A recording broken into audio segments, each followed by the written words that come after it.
everyone and welcome to Game Club. Today we're trying to save hostages in Hostage Negotiator by defeating the evil hostage taker and, well, you know, pretty much convincing him not to kill them. Join us as we play Hostage Negotiator.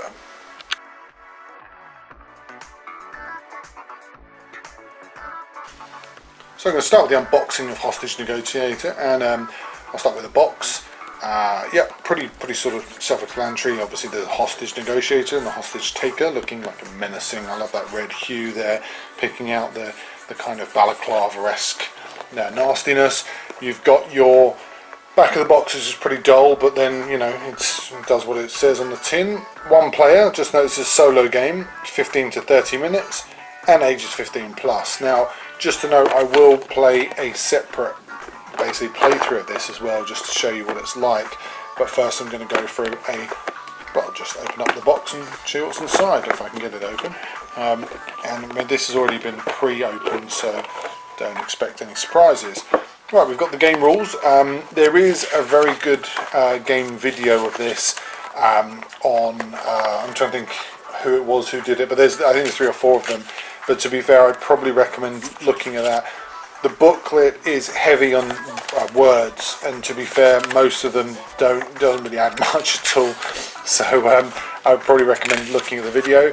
There is links to the video. I like this, the career achievements here, because I think this is quite good, quite unique, and adds to sort of layers of play as such. The quick reference on the back, the guide is pretty solid, and I think is well worth looking at. Then you've got your board, which is essential to the game, and there's the back, which is the usual hostage negotiator. Then you've got your hostages, your hostage taker, and your speech bubble. You've got your dice, which are all nice there, and then you've got your cards, which are all here, and they contain terror, conversation, terror red, and then you've got your escape command, and all the usual wonderful things. Anyway, I will then go ahead now and play Hostage Negotiator, and then I'll review. Start by setting up the game, and just to show you here, the way you set it up is this board will stay in front of you. You've got your question, which looks like that. That's your speech bubble, which you will effectively just put here as well. It's a little bit fiddly, but it works. Then you've got your hostage taker, and this guy obviously is called Arcane Masua. Basically he's the beginner one that's suggested. Just to note, you've got 7 hostages with him, so count out 7, 3, 4, 5, 6 and 7, and then keep the rest of the hostages over here. Put these in the hostage pool just here as well. And also just to note as well, you can see it's on the level 4, which you would need to put your little red hostage man, or that's our hostage taker there, on 4, which is just on the outer ring here, and these speech bubbles on the inner ring, and they deal with our conversation. Now, conversation cards, you should get them into a series, and at the bottom here is the numbering for them, so 8, 7, 6, 5, 4, 4, 3, 3, 2, 2, 2, 2, 2, 2, then your ones, which move these across a little bit, because I like to keep it, obviously the way that it's explained in the booklet is for 2 rows, but I generally suggest 1 row, and your zeros, because your zeros are the most used cards, and I'll quickly explain what they mean. Then before we do that though, I just want to do this. So shuffle these red terror cards and take 12 of them out. So 1, 2, 3, 4, 5, 6. 1, 2, 3, 4, 5, and 6. There we go. So there's 6 and 6. Now I'll take these and just give them a shuffle, and then you want to go for your pivotal event cards. And I have shuffled these, so I'm just going to put one at the bottom there. So they're your terror. So, and then these can go to the box. Now, what happens, basically the way the game works is it's done round by round. You've got 3 particular phases. The first is the conversation phase, then you've got the spin phase, and then you've got the terror phase. Now, conversation phase works like this. The bottom here, this number tells you how much it costs of your conversation points in order to play the card. Now these are all zeros, which is very good, but you've just got to remember that it can be both a blessing and a curse depending on how you play the game. Now, just to show you, you've got to get all these dice. I'll put these dice here, but at the moment I only have 2 dice because I'm in this section here for the threat levels at 4.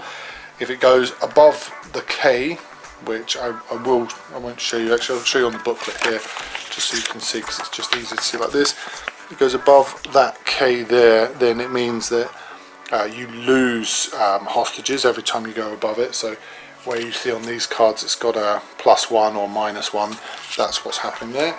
If it goes -1 below the S, then you free a hostage. So obviously that's what we're looking for. Now we have 1, 2, 3, 4, 5, 6 cards to start with, and effectively what you do is, this is where I always recommend other explanations of it, but effectively what you do is you have to choose one, and I'll show you kind of basically what I'm going to do is I'm going to choose probably start with the Keep Cool card because it's the easiest to understand. Now, but effectively I've got to roll 2 dice and I've got to try and get 2 shields to top up. If I get 1 shield I'll get this, and if I don't get any shields then it's a -1, although that can be starved off if, oh there we go, so I've rolled the dice and I've got 1 shield, so effectively my 1 shield says that I will get -1, so I will take that and move that down. Now effectively now what you're doing is, this is you're talking with your hostage taker and you're trying to negotiate the freedom of at least half of these guys here. So there's 8 there, so I need to get 4 to win the game. So I'm going to go for a small talk this time and I'm going to hope that I can get that. Now small talk is +3 to my conversation, which will be really good, +2 if I get 1, and then +1, but I apparently will also lose 1 as well, which is not good.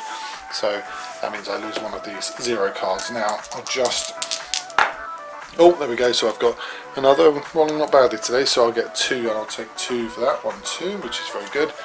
So I'm doing okay at the moment, but I shouldn't jinx myself.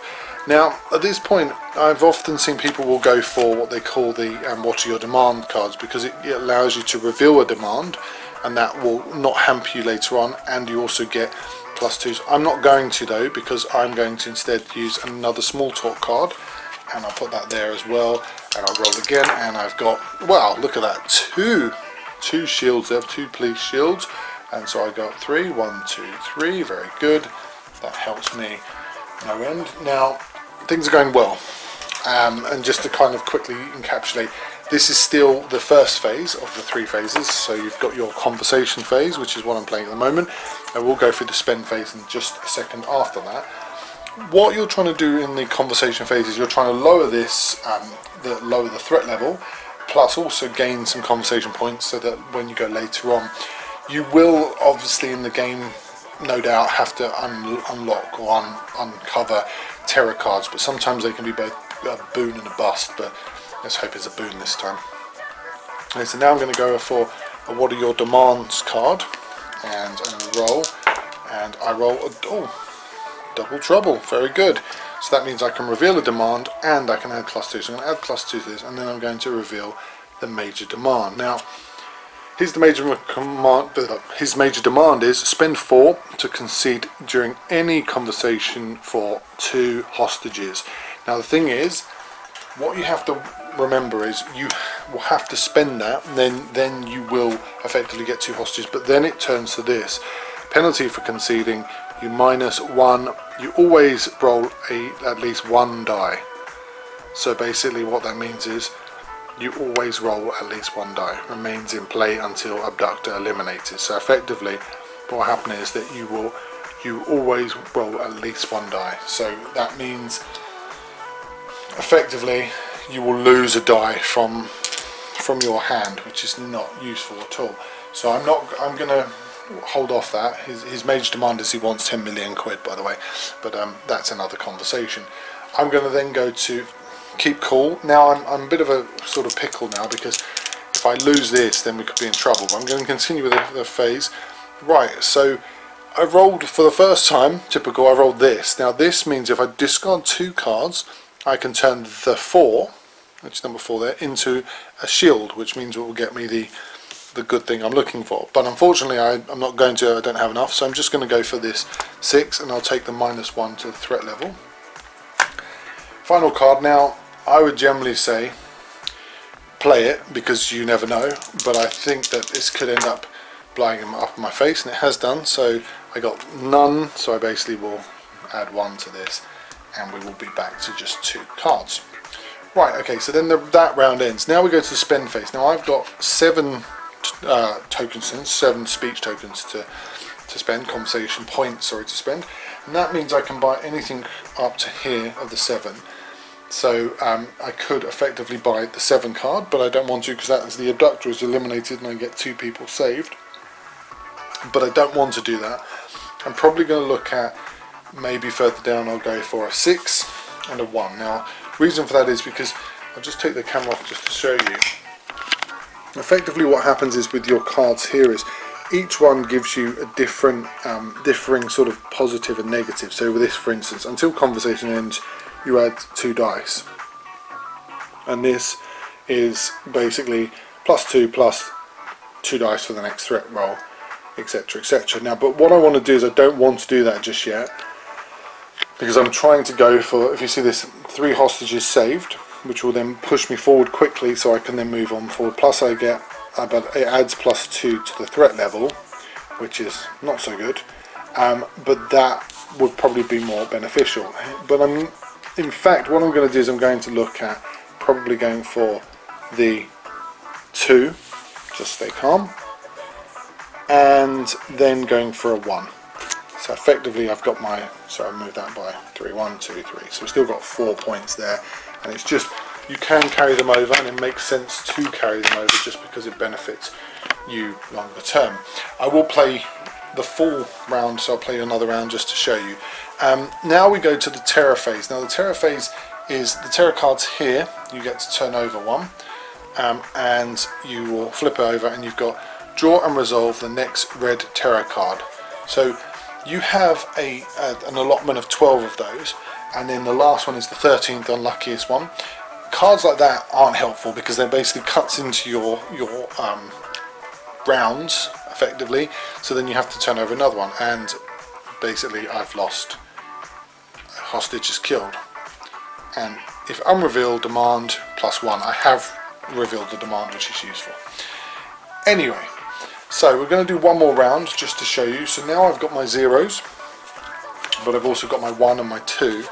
I will instantly go in for the 2 because I think it's only fair to try for the 2, and I roll. Oh, sorry, unfortunately I've just misrolled there. I'll just roll again. Right, okay, so I've got 1 shield and I've got the 2 cards. So I'm going to discard 2 of my 0 cards, and I'm going to discard the what are your demands card, and I'm going to turn that into, yes, you guessed it, a shield. So I will minus the threat level by 2, 1, 2, and as you can see now I've got 3 cards to play with, which is very useful indeed. I return that back to the 2 pile, and I take another dice as well, so 3 dice to play with there. I played that, so I did play, actually I'm going to play this after any threat roll to re-roll 1 die. Okay, so that's probably going to come up next as well. I'm going to play the keep cool card, which is the, hopefully if I get 2 shields I'll get a -1 on the threat level and a +1 for my conversation, and I got 1, oh dear, so I've just got a -1, but that's useful because that now gets me 1 inch closer to what I need.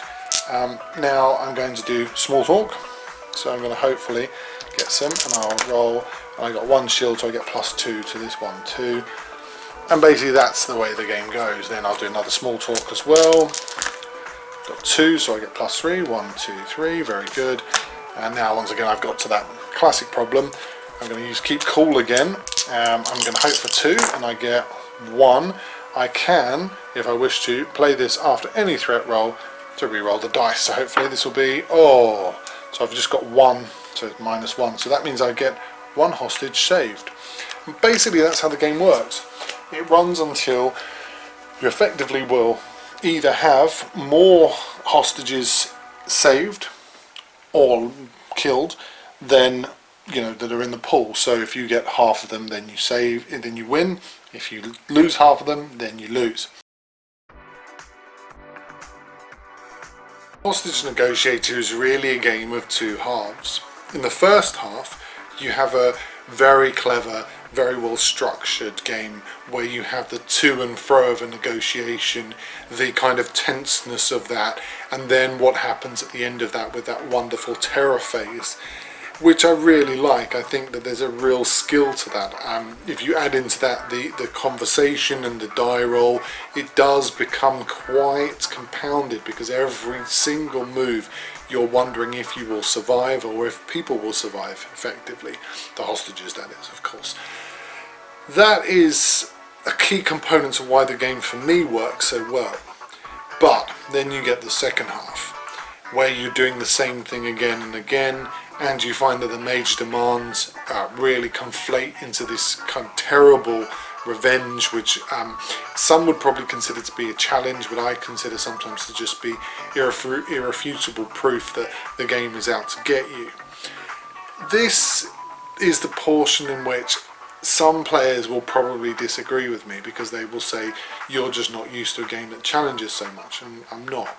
But the thing with a solo game is the solo game should be an easy build into a far more harder, complex game. But it's not, because what you've got is you've got the components of the game straight off, and it jumps straight in, and then that never changes. All that seems to change is the game's remorseless attack on you. I still would say, though, Hostage Negotiator as a solo game is probably one of the best solo games out there. It's not the best solo game out there, to be fair. That can be probably going to Awkward Guess, for instance, which is a great game, or maybe even something a little bit more sort of esoteric, but I'll leave that as it is. I mean, no, I would personally say, for me personally, the best solo play game is Horrified by a Country Mile, but that's just me. Anyway, sorry to go on. This game is the sort of game that if you like a challenge and you are prepared to put in a bit of time with the back sheet, which I showed you earlier with the tick boxes, then you will love it. If, however, you want a game which you can go to, play, probably then play again a little bit later, but it doesn't wear on you, it doesn't grate on you, it always has a sort of newer, or at least a fresher feel than just the same old, then I probably would say that Hostage Negotiator is not for you. This is not the sort of game that's for people who like a new experience and want something interesting each time. That was Hostage Negotiator. I'm Simon, and thank you for watching.